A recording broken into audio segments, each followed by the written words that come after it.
Hello everyone, and welcome to our quarterly business reviews webinar. My name is Mitchell Rollo, and here joining me is Renee Bergstresser, and we're both software training consultants with our education department on the managed side. All right, so our agenda for today is going to be as follows. We're going to be talking about quarterly business reviews, but we're going to be breaking it down into a lot more detail, starting off with why they're so beneficial to both you and your customers. So we're really getting into a lot of detail on how these business reviews can benefit you and everyone on your team. And then we'll be going over some specific reports that are available within ConnectWise Manage to help you and your team succeed at these reviews. Both reports to be used internally and a set of reports that you can show to your customers that you guys can discuss during the meetings themselves. And then lastly, we'll be going over how to actually use Manage to schedule these reports out automatically to create consistency and save everyone time. Yeah, the last thing we want to do is bring up this wonderful process for you to help build that relationship between you and your client and provide better service, but then have this cause so much additional admin time. So we will at the very end talk about how we automate all of this to make sure that we're not spending too much time completing these business reviews. Yeah, cutting down the admin time not only makes it easier, it also helps guarantee that these meetings actually happen. Yes, very important. So first of all, why have quarterly business reviews? We wanted to take a look quickly at two different business cases, two stakeholders at our internal company and why they see value in this particular process. So first off is Shivani, our account manager. Her customers can't always see the value of their managed service contracts. Technicians are rarely on site, and they haven't needed to submit nearly as many tickets as when they first signed on as a customer. And that's probably a good thing. That means Shivani's company is doing her job. Yes. Absolutely, but in this case, they're doing such a good job that their customers don't see that value anymore. So she actually needs to demonstrate that value of the services that our customers provide, and a quarterly business review is an excellent opportunity to do that. Yeah, if your customers don't see and feel that value you provide, if you're doing your job well enough that they just don't have any more problems, there's no problems for you to fix, well, that could be a bad thing if they're not realizing everything that you are doing for them.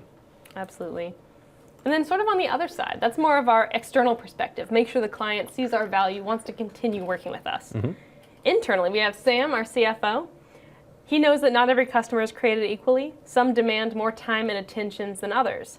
He knows that more time often means a higher cost incurred by his company, and those costs can threaten the profitability of the services he provides.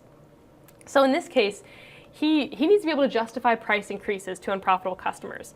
That could also mean knowing when to fire a customer. That could also mean working with the team, because not only do we want to have a great relationship with the customer, but we want to make money, and we want to make sure that things aren't slipping through the cracks and we're not spending too much time on agreements that don't benefit us directly. Yeah, if you're not making money with one of your customers, you need to either be able to increase the price that you're charging or let the customer go. And if you're going to be increasing the customer's price, it helps to be able to justify that quantifiably. Some additional advantages of the QBR. Firstly is it allows you to stay proactive in detecting those service issues. Now this can mean, as you're running these different reports, we'll get into details a little bit later, but you can spot out issues with maybe a workstation or server. Possibly your team is spending a lot of time on this one machine again and again before that becomes a more significant issue, before the client's coming to you and saying, we're so unhappy with this particular server you've provided for us and you monitor. We can spot this out and address it in a more effective way. Yeah, if you're waiting until the customer tells you there's a problem, and not just maybe a problem with their technology, but a problem with the actual service you're providing, that may be too late. Some people they don't raise their voice until they've already decided, well, this isn't working for me, I gotta go somewhere else. So we look into that in advance and stay ahead of that issue so that we can come to the client and say, this is what we need to do to make your lives better, and we're your trusted advisor for that. Put us back on course. Absolutely. Then identifying unprofitable agreements. We talk about this a lot at our different sessions when we review agreements. Agreement gross profit report almost always comes up. It allows us to see, hey, maybe this type of service that we're offering, represented by an agreement type, is really beneficial for us, but possibly there are customers where it's not beneficial. We either need to change the pricing for that customer or possibly not offer the same service again. By reviewing this on a quarterly basis, we can stay on top of these agreements, work to make them more profitable, so work throughout the different agreement either by offering more or less focus on these agreements, bring them up to a more profitable place, and make a decision as to whether or not we're going to offer it again or change the pricing next time a renewal comes up. Yeah, the risk you run whenever you offer someone an unlimited amount of service is that they take advantage of that service too heavily, and more time is more cost, and you're not necessarily billing more in that case, and that can be harmful to your profitability overall. Absolutely. And then, as we mentioned before, showing the value to the customer. If technicians aren't always running on site to put out fires, if they're not constantly submitting tickets, they may not understand that everything that goes on the back end that's part of this contract is what's giving them such a seamless service experience. Mm-hmm. Justifying that price increase, you might not necessarily want to show your clients the numbers on your gross margins, but it can give you a better idea of how to communicate with them. If it really is that it's not a profitable agreement for you have to raise prices, that can be part of the communication. And if you know that value, you're able to have that conversation more confidently. And I have actually talked to partners that have had that exact conversation when they say, I'm not making money off you, and here's why. And they just say, if you were charging your customer and you were losing this amount of money, you would raise your prices too. So this is why I need to raise my prices, because otherwise I'm gonna have to let you go, because this is not a profitable relationship for me anymore. Absolutely. And not only would it just have to be a communication with that client, which in that case could save them as a customer with you and keep them happy, but it could also help out with sales. Yep. If you're running into a situation where there are too many discounts being given out, it might be that sales doesn't know how that looks at the end with the agreement. Cost and price is being calculated. And lastly, really staying in tune with customer needs. We can see a lot from the profitability of agreements, we can see a lot from ticket counts, but we don't necessarily know exactly what that client's experiencing, what it feels like on their side, and what we could be doing to better serve them. So this is an opportunity to chat with them and find that out. Yeah, this is a customer that may have been with you for 2 or more years, and you may have had everything they needed then. You ticked every box, they were set, ready to go, but their needs have changed over the past 2 years. And just like that first bullet point, they might not be telling you their needs have changed. They could already be shopping around somewhere else to find someone that can take care of them, while that is still a service that you could have provided them that you just didn't know about yet. So in this actual QBR, the first thing that we want to do is bring in all of the stakeholders. So that's internally, do we have any project managers working with them? Who's their account manager? Who's processing their invoice payments? And then also externally, so who at that contact site would be interested in or necessary to be in this particular meeting? Who are our decision makers? Who controls whether or not we continue as a vendor of theirs? Yeah, we need to make sure we get the right people in the room. For sure. And then for topics of discussion, while we're meeting with the client, this is a great opportunity to get from them the quality of the service delivery, not only their perception of it, but also our data on it. Are we meeting our SLAs? Are we completing their projects on time? We can display that and get that information from them as well. Yep. And then for customer satisfaction, that's really more just seeing how they feel about us as a vendor, how we feel about them as a client, making sure that that relationship is going in the right direction. It also gives us the ability to set future expectations. So if there's something not meeting their needs or not working the way they would expect, we can communicate this with them. And instead of it being on a one-off ticket where maybe someone's upset about the service delivery, it's as a whole, just setting those expectations a little better. Yeah, we need to make sure that their needs are met now and decide and set out what their needs are going to be over the next 3 months so that we can set targets and meet them. Absolutely. And then for these outstanding issues, with that we really just mean at the end of the day, we're likely their managed service provider, and what they want from us is to have their issues resolved. So this is another great opportunity to meet with them face to face, find out what they're struggling with, what might be still on the table, what we need to get settled for them, and have a plan for handling that we communicate with them. Yep. And lastly, goal setting. So we've talked about how we feel about our service, how they feel about our service delivery, and now it's deciding what we're going to do in the future to make this even better. And the first item we have listed here is recommending opportunities, which that could be cross-selling and upselling. Some service of ours that they could take advantage of that would bring more money into our company and make their lives easier, presenting this to them and letting them know that that's what we would recommend going forward. Yeah, these opportunities are based around the needs that we've discussed so far during the meeting. For sure. And then we also can devise ways to improve our processes, whether it's a specific way that they reach out to us with issues that we can make a little bit cleaner so that it's easier on both ends, or it could just be maybe the right people aren't being reached out to. Let's make sure we have the appropriate contacts on all of our tickets. One thing is that even if you've been following the manage updates, we now have the ability to CC contacts automatically on tickets. That could be something that would be brought up during a review. Keep everyone in the loop and make sure that you're doing the best to give them the information they need. Yeah, maybe there was a gap of communication somewhere, or a ticket wasn't resolved as fast as it should have been, or the customer considers it a higher priority than we do. Little mismatches like that can be really improved by ironing out our processes and having discussions like these. And then lastly, a huge part of this QBR process in general is to build that client relationship. Let them know that you care about the quality of the service they receive, give them the ability to give you input, and then act and set goals based off of that input. This can be assessed at your next meeting and really lets them know that you care about them as a company and as a client. Yeah, setting these nice actionable items as goals as part of the meeting is going to help keep everyone involved and looking in the right direction. Absolutely. So now that we know why we want to have these meetings, let's take a look at some of the tools Manage provides us to actually make sure we can execute on them successfully. So first, let's take a look at some internal reports and internal stakeholders who should be involved in this reporting process. Now, depending on how large your team is and the services you provide, you may or may not want all these people involved, but I think the service team or a representative from there is really useful because they're the ones interacting with that customer on a regular basis. So even if they're not going to the meeting, they should have a voice that they can really kind of voice their concerns, their opinions to someone who is going. The account manager is an obvious choice. They're responsible for maintaining that relationship, and that relationship is all what these meetings are about. We want to make sure that relationship grows and becomes successful.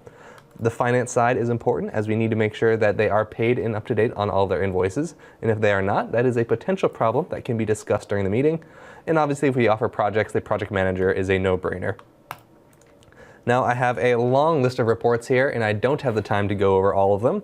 But these are just reports that you may want to consider. There are over 130 reports in Manage, and it's very daunting to find the one you're looking for. So we wanted to put a little list together and recommend some to you. We'll be taking a deeper dive into 3 of them coming up.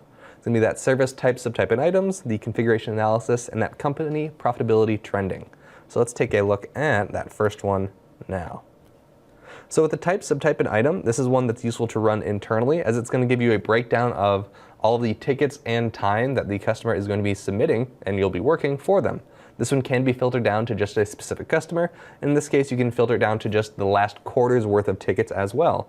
So we'll bring Q1's tickets on our way to the meeting in Q2. And the best thing about this report is it not only shows you the amount of time and the amount of tickets, but it's going to break it down based on those types of issues they are submitting. This allows you to get insights such as, oh, I see that they've been submitting a lot of server tickets, specifically performance related. In fact, that is making up maybe close to half of the total tickets they've submitted, but my team may not have noticed it themselves because maybe have been 6 different resources that worked on those tickets. However, when I run a report like this, I can actually see that spike in the number of tickets for that particular type, and that tells me, oh, maybe that particular asset or device needs some more attention, needs to be replaced, needs to be updated. So this is just one of the reports in this part of the process that can help you strategize what potential opportunities might be out there. Is it an opportunity to upsell to a better version of a server that's taking up a lot of their agreement time? Is there an opportunity to bring in a specific type of agreement? Maybe they're being billed separately for a type of work and they're really needing a lot of that. They might need another agreement from you that could be additional revenue. Yep, absolutely. And this next report is actually one of my favorites we're going over today, and that's going to be the configuration analysis. We have a bunch of different reports that'll give you kind of a lens into your profitability overall, but I like this one because it kind of looks at it from a unique angle. Rather than looking at the profitability of the customer overall, we can actually take a look at our costs and see them broken out by the different configurations or devices that we're managing for that customer. So here I can see we have about 40 devices total we're managing, and it's an average cost of about $40 per quarter based on the amount of time my team is putting in. So that's probably not too bad, but I can also see a breakdown for those specific devices and see which one is costing the most, and I can take a deeper look and find out why. And the last internal report I wanted to touch on is the company profitability trending. So this one is, again, also going to be looking at your profitability, but now we're going to be pivoting and looking at it from a completely different angle. Rather than comparing our costs per device, we can see our profitability overall, but then broken out by month. So in this case, I've narrowed it down to our 1 quarter, and I can see in January, we're actually doing pretty well with our profitability. We were at 93% overall, but it's great to be profitable for 1 month, but I want to see how I'm doing over a timeline. I want to see that profitability maintaining and going in a correct direction. This report is especially useful when you have brand new customers. The reason being, bringing on a new customer is the most expensive part of that customer's life cycle. Most of the costs in a new customer are going to be front-loaded to those first couple months, and we want to make sure that that cost goes down. So while they may not be very profitable during months 1 or 2, I should see a downward trend in that overall to make sure that they are heading in the right direction. And this report's going to help me see that. So if we scroll down a little bit here, I can see, well, we did 93% in January. February, we're only at 80. In March, we have a profitability of 5%. So this is trending in the absolute wrong direction, and rather extremely. Well, we can also keep in mind that if this is going to be relatively real time, so if we haven't invoiced for March yet, we might need to wait until those invoices come through, but we would be running this for a fully completed quarter. We'd be able to see those values. And the profitability of this agreement over time, especially if we're considering that a new client's going to be a little bit more costly, that wouldn't really be something that the client needs to know. It's just for us to see on our end, are we handling this well, and are we moving forward with this particular agreement the way that we intend. That's a good point. One thing to keep in mind with all of these reports, there's a lot of flexibility with the parameters you want to run. And if you're using these for a quarterly business review, running them for the previous quarter is always going to be your best bet. So now on to some customer-facing reports. These are some examples of reports that we would consider running either to bring up issues with the client, brag about some of our excellent service that we've been delivering, Show that value. Show that value, all of the above. Once again, this might be a great list to review as you're meeting with the internal stakeholders. If you don't have any open projects, don't worry about a project status report. If you have one that's going really well, or if you're hitting roadblocks, you definitely want to print that out and bring that to the client. The three that we're going to get into in a little bit more detail are an SLA report, so how are we delivering on the agreements that we've set for our timelines to respond to issues? Do they have any invoices that are unpaid? This is going to be really important for our collections process and keeping them current month to month. And then also agreement reconciliation, which we'll get into that in just a moment. Yeah, and if you guys are looking for more information on any of these reports that we're not diving into in detail, just go ahead and search the university for that report name, and we'll go ahead and that'll pull up the documentation for you that has every field, calculation, a business case, all documented out for you. Absolutely. So for our SLA priority report, what I like about this is that it shows all of the tickets that they've been entering through our help desk and what the impact and urgency was, as represented by our critical priority all the way down to a medium priority, just one-off ticket. Yep. What they can see here is not only what percentage of the time did we meet our expected timeframes for responding to the ticket to begin with, planning a resolution, and then closing this out. They can see which of those timeframes we met and what percentage of the time it was met. Now, where this can become handy is if you notice here, we have that target field, which the SLA response, resolve, and plan times all have their own targets, where we tell the client we expect that 80% of the time we can respond to you within an hour. If it's a critical issue, maybe that's half an hour. Well, when we set that in our setup table, it prints through to this report. So if they see a number like 90 or 95, they know that that's higher than what was promised. So instead of seeing 95 and expecting 100, it's more of an indication of we expected to hit this 80% of the time, we're actually doing this 95% of the time, we're exceeding your expectations. Yeah, the thing I like best about this report is it not only shows you what the metric is, what we're doing, what we're at right now, but it also shows where we want to be and where we should be, so you can get that quick and easy side-by-side comparison. Because if they signed this contract over a year ago, they're not going to remember what those goals should be. Yeah. But if we have them displayed right here alongside the report, highlighted in green if they're good, red if they're bad, I know exactly where I am and where I should be, so we can have that intelligent conversation, say, okay, we're on track or we're not, and here's what we're going to do to fix that. Absolutely. And then below, we can get into even more detail, especially if we might be missing certain types of goals. We can assess what we've promised and make sure that we're delivering in the future. Of course. This AR aging detail, this is where we can show them, hey, you might be behind on certain payments. What it's going to do is it takes all of the invoices that are listed as open, they haven't been paid yet, and it's going to take the date we run this and then look at the original due date on that invoice. The items under current are just open invoices. They have time to pay them, but it's showing them what's on the table, what they need to be paying soon. Then we have it's between 1 and 30 days past the due date, all the way up into it's 90 days or more past due. And this can show them the total amounts, the types of invoices, and the invoice numbers, which can be really helpful to bring to them and say, hey, this might have slipped past you, but a couple invoices are still overdue. We need that payment. Yeah, just raising that awareness, letting them know of what needs to be done and how long. So we can see which ones are the most problematic of them as well, based on how far past due they are. Absolutely. And I like this because the QBR isn't entirely just you proving your value to the customer. It's also you need that from them as well. You need them to be following the processes that you've set and paying for the services that you're providing. Yeah, it's a time for both you and your customer to bring up any issues you've had with the other. If they've submitted tickets that aren't being resolved, or if you've sent them invoices that aren't being paid, both of those are issues that need to be discussed, and bringing reports like this makes it easier to have those conversations. Another option that's for both you and the customer is that agreement reconciliation report. If you have someone calling in, this is another thing where when they sign that contract, they agree to pay this much per month, and they're getting this much from you. They're getting this amount of hours, this amount of money that they can use for service issues.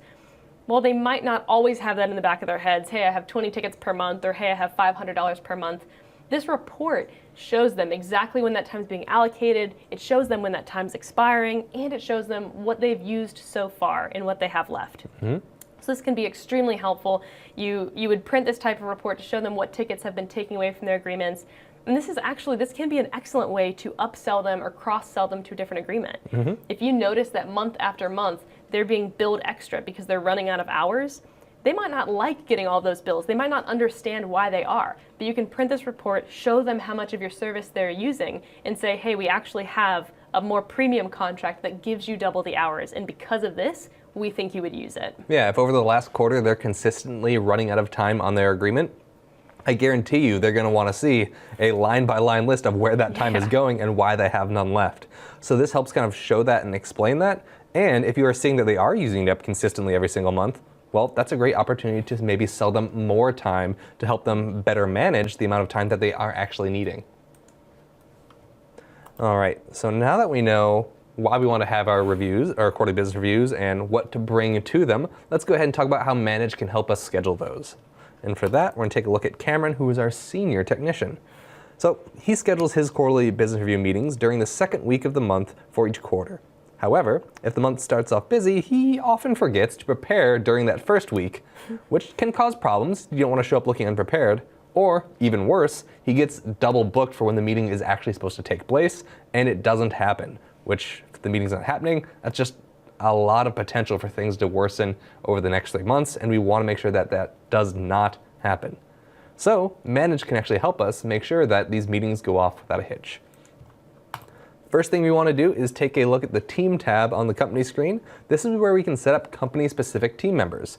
We've talked about 2 different roles that I think this applies to. One is the account manager, the person at your company responsible for maintaining the relationship with that specific client. This is obviously going to vary from customer to customer. Another example I see this used for is a account-specific technician, a technician who actually handles all the on-site visits for a specific customer. Again, this is going to vary per customer, and we need that reflected per client so all of our automation can take place. And this is where the Team tab comes into play. Now, this Team tab is not just helpful for this specific process.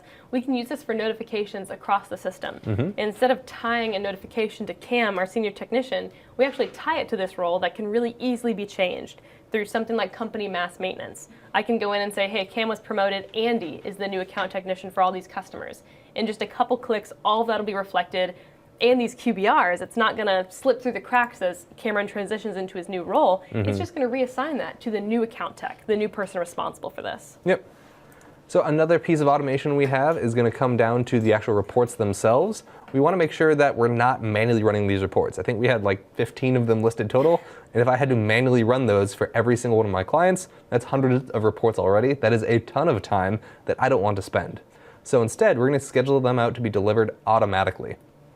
This is going to save a lot of time, making sure that they're sent not just to us internally, but to the customers themselves, so both of us can prepare for the meeting. To actually schedule them out, you'll simply add to my reports, then check this box for schedule report for future use, and that'll allow us to pick and choose when they're actually delivered, in this case, once every quarter. And what's nice about this is that if you're looking at your scheduling parameters and you're thinking, well, I see monthly, I see yearly, I see one time, how do I set this up on a quarterly basis? When you select monthly, you can choose exactly which months you would like this to send out on and say, hey, every 3 months, let's send this out. Yep. And then if we scroll down, we can pick and choose who it gets sent out to. In this case, I'm actually sending this one out to the customer. And I'm having it come from an email connector, sales@mycompany.com. That way, if they do have any questions on the report prior to the meeting, rather than it being sent to an inbox where it is promptly lost, it is instead created as a ticket, and we can hold people accountable to it, making sure that question does get addressed in the meeting itself. For sure, and we really like the idea of sending out some of these reports, at least a couple, to the partner in advance, because then they have the ability to bring more to the conversation. Yeah. If you sit them down and overwhelm them with all the service information, you might not get the information that you need on what they perceive as the quality of your service, etc. Yep. The other side of scheduling these out in addition to the reports is actually creating a ticket on the members' calendars who are going to be heading to these meetings. That's going to be done through ticket templates. On this left-hand side here, we'll be able to see where the ticket is being created and the status it's for. In this case, it's already scheduled. And then over on this right-hand side, I can actually see how far in advance we're going to be creating that. The ticket will actually be creating only 7 days in advance, while we'll be scheduling it 90 days. The reason being, I don't want a whole bunch of tickets clogging at my board long before it happens, but at the same time, I need to make sure that my team members' calendars is blocked off so they don't get double booked. Absolutely. So this schedule entry that's already blocking off that time frame, 90 days in advance, will simply turn into a service ticket within 7 days of the meeting. Yep. Now to actually schedule these out, we'll be doing that from the Resources tab. This is where we specify on what schedule these tickets will be created. But first thing I need to do is select who I'm scheduling them for. And instead of using a specific member, we are going to be using one of those roles I specified earlier, either the account manager or account tech, since that is going to be specified based on the company I eventually create these templates for. Once I've chosen that, I can then scroll down a little bit more and then fill out how often this is going to be created. And going back to our business case earlier, it's going to be the second Monday of every 3 months, and that's going to be happening automatically for me, which just makes my life a lot easier. Yeah, so this is always going to show up. And really the last step, the only thing that we're not covering here is on the company record, you just apply this ticket template that you've built out. And at that point, it's going to start generating these meetings for that contact or that client. So we have some key takeaways. First of all, bring in the right people. Make sure that those who work in your company, those internal stakeholders who work with this client on a regular basis, have a say in what gets discussed in this QBR. They may have some bones to pick with the client, or they may have something that would really help you have an intelligent conversation with them about their service. Of course. Also, schedule those reports prior. This way, you go into the meeting knowing exactly what you need to prioritize in terms of what you talk about and what information you need from the client. Also, they have the ability to review, assess, and come to you with their suggestions. It's also nice for them to know that you're willing to accept those suggestions and you want to further that relationship. Yeah, you're going to have a better meeting if all parties are informed heading into it. And then lastly, use those ticket templates. Take advantage of all the automation that we have, whether it's workflow rules or the scheduling reports that we talked about, or these ticket templates, to ensure that this process is scalable. Try assigning team roles instead of members to make sure that as people move around in your company, none of this slips through the cracks, and this will make it really easy to apply in the future. Yeah, if these aren't being scheduled out automatically, you're going to find that they get missed far too often. So let's go ahead and get started. For our first question, it came in, there's a lot of reports to review. That's true, we went over a lot, and we had even more that we didn't get to cover. How would a larger team handle this? Well, in that case, we actually have a tool on our university called the Report Frequency Matrix, and this is going to break down a lot of those reports we covered today by different roles in your organization. So if you're a smaller company, it is probably going to be one person doing all this heavy lifting, but for larger companies, you may want to divide these out based on the role in your organization that is most tied to what you're reporting on. So here we're taking a look at the service manager, a person who probably should have a stake in these meetings if they're not attending directly. And if we take a look at this quarterly section, here's a breakdown of some reports that they can run on a quarterly basis. So if you are a larger organization and these roles and reports do need to be divided out, we have a great breakdown for you right here on our university. And we did mention in our webinar, bringing all of the stakeholders together before presenting the QBR to your client. This could be great homework for them for that meeting. Yep.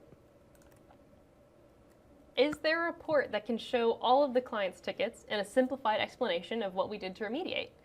So yes, there is, but there is a catch. So we would recommend the company service report. It'll list all of their open tickets that have been closed in this last quarter, and it'll include the resolution field from the ticket, which is nice because it can say something simply as in, we performed a reset and it solved the problem. The trick here is that you actually have to be using the resolution notes field within the service tickets. Now, it is best practice that when you're about to close out a ticket, you quickly add in a brief recap of what was done to resolve this problem into the resolution pod. One of the reasons for that is because it can be displayed on reports like this. Another reason is if you're looking back at a ticket, instead of reading through the entire discussion, you can go to that resolution pod, and it can be a way to train your team on how to resolve common tickets. Yeah, breaking out this information into the relevant different tabs there, discussion, internal, and resolution, just makes it a lot easier to find what you're looking for and enables you to take advantage of it for reports like this one. Absolutely. And just to kind of tie this together, we have the entry that Andy Bell, our technician, made in the resolution field. And this is the printed report, where we'd be able to show this to our client, Chris Craft Boats. These are all the tickets we closed out in the last quarter. And what's really great about this is it gives them the number and the ticket summary, of course, but right here you'll notice it's pulling directly from that resolution field. So this is exactly what we did to resolve without a whole bunch of detail, too much detail, not anything more than what exactly they need. Yeah, I like that because we're only using the resolution, it keeps everything clean and neat. For tickets that have been open a while with a lot of back and forth, I'm sure you all know that discussion can get very long and a little cumbersome to read through. Here we know what the problem was with the summary and what we did to fix it. Really just quick, one and then the other. Perfect. So our next question was, I do not have a set time frame for quarterly business reviews. Is there another way to see these reports easily whenever I need them? So this is great. We talked about the ability to schedule reports and have them delivered to you on that recurring schedule. But if you just need a quick way to pull these up on the fly, but don't want to have to go in, find the report, set the parameters, and run it manually, do have a nice shortcut for you, and that takes advantage of displaying the report on that ConnectWise Today screen. That screen that pops up as soon as you log in to manage every single time. By selecting the little checkbox here, allows us to actually pull up that report as we see on the Today screen right here. And the biggest time saver is it also is going to save all those parameters for you. So the fact that you want to run it just for this quarter, only this specific company, maybe this specific department or service board, it's going to remember those for you so you don't have to rely on yourself remembering to go back and select those 5 or 6 parameters for each one of these reports. Absolutely. And if you are just getting into this QBR process, you don't want to commit yourself to reviewing this every single quarter, we would recommend that eventually, but this can be a really nice place to start. Run this when you have the time. It's right here on your Today screen. You have to see that screen anyway when you log in, so you might as well make the most of it and have these reports right at your fingertips. Yep. For project progress, we had a question, how can I show off our major projects that are going smoothly? And this, I wanted to add in that this is also a pretty useful tool when projects are delayed. It's just a piece of communication with the client that could be really beneficial to bring into a QBR. Our project status report is really what's going to give us this information. It shows the current status of the project, the percentage complete, which can either be a manually entered field or one that updates automatically with the progression through the project tickets and phases. It also shows remaining tasks, which are super helpful. In an example where a project's on hold and we're trying to communicate with the customer, when we print this report, as I have highlighted here, it's going to show them the status. It's going to give them this nice little key to let them know really what this means. It's 20% complete. We're not risking missing those dates yet, but it's not going as smoothly as we would like, so there's something to be done. For this, we would draw their attention to the issues area below, which shows all the tickets that are not quite working out for us. If this was on track and we could show them that we're moving through at a great rate, we would focus on the fact that the status has the green icon with the check mark, and we'd draw their attention to the completed section of the below portion, which would show the summary for every single ticket that's been completed. So this can be really nice to either explain to them why we're delayed, maybe get their buy-in and their help to move this project along, or show off that we're doing a really excellent job. We've completed all of this and this is what we have left. Yeah, if you're working on a large project with a customer that's spanning several months and you're going to do a quarterly business review, that is a topic that is probably going to come up. So coming armed with this report gives you a lot of easy, quick talking points and kind of can summarize what otherwise might be a very complex project. All right, our next question is, how sales focused should our QBR be? Should we take a deliverable with us to the meeting? So I would say the main focus of the QBR should be relationship building, just kind of maintaining and making sure that both you and the customer are happy with how this relationship is going and growing it even further.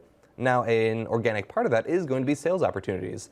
As you have discussions with them and see what their pain points are, you are likely going to have solutions to benefit that. And it's probably a good idea to know what those are going in, which is where a lot of these reports come in. You can actually see what's missing, where there's room to improve, and where you may have a service that fits that. So it does make sense to go in with something in mind when it's appropriate, but on the other hand, you don't need to force it. Making a sale shouldn't be the main focus of the meeting. So if you go in and don't make a sale, that doesn't mean it's a failed meeting. You still were able to discuss what went wrong, what went well, and set benchmarks for the next meeting, which is the overall goal. And as you're doing that, you're just going to see opportunities for sales crop up across the whole process.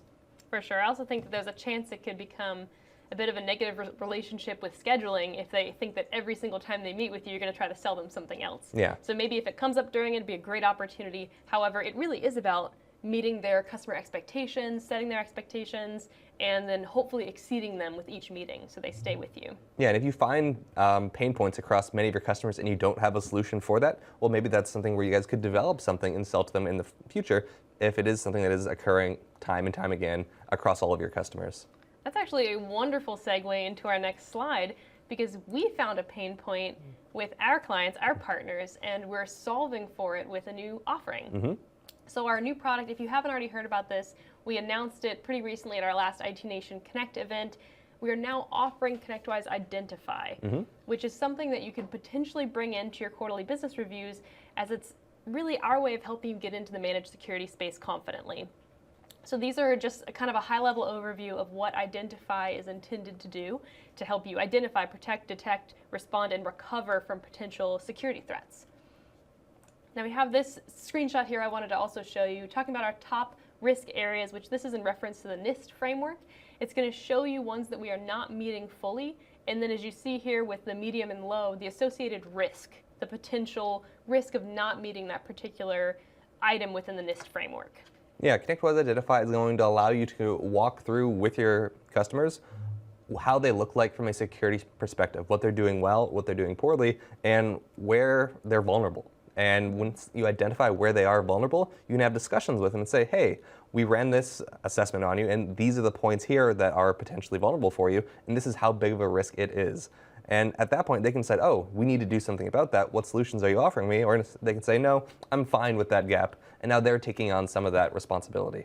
Yeah, so the beautiful part about this is it's either going to be a sale for your company because you're going to sell them something that could help remediate these different issues, or at least you're a little bit less liable and your client's in the know, so that if something were to happen, they have been warned and they're aware that this is a risk and they chose not to solve for it. Exactly.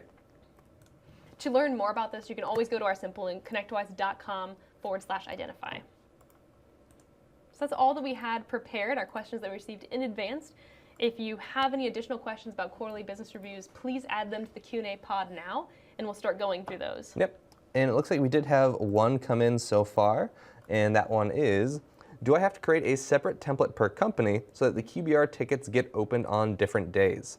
So for that, you don't need to create a separate template. You can create one single template and then apply that to each of your companies. However, you'll need to make sure that you assign different resources once that has been applied. So the rest of the settings on the template can be standardized across the board, but when you're assigning those resources, which kind of drives the scheduling process, you'll need to assign different resources on the actual company version of the template once it's been applied. Now, one thing you could do is you could choose something like a team member role, so maybe account technician from that company's team tab. If you assigned that member and then just set it for a particular date, a dispatcher could always drag and drop that around to make sure that it's the right day. But that's just one way to get it on your calendar as well. Yeah, if you don't want to schedule them all in advance, you want to leave it kind of vague and let a person schedule it once the template has been generated, that's going to work for you as well. And I don't see any additional questions, so I think that's going to be it. Okay, well, thank you all so much for joining us. Thank you.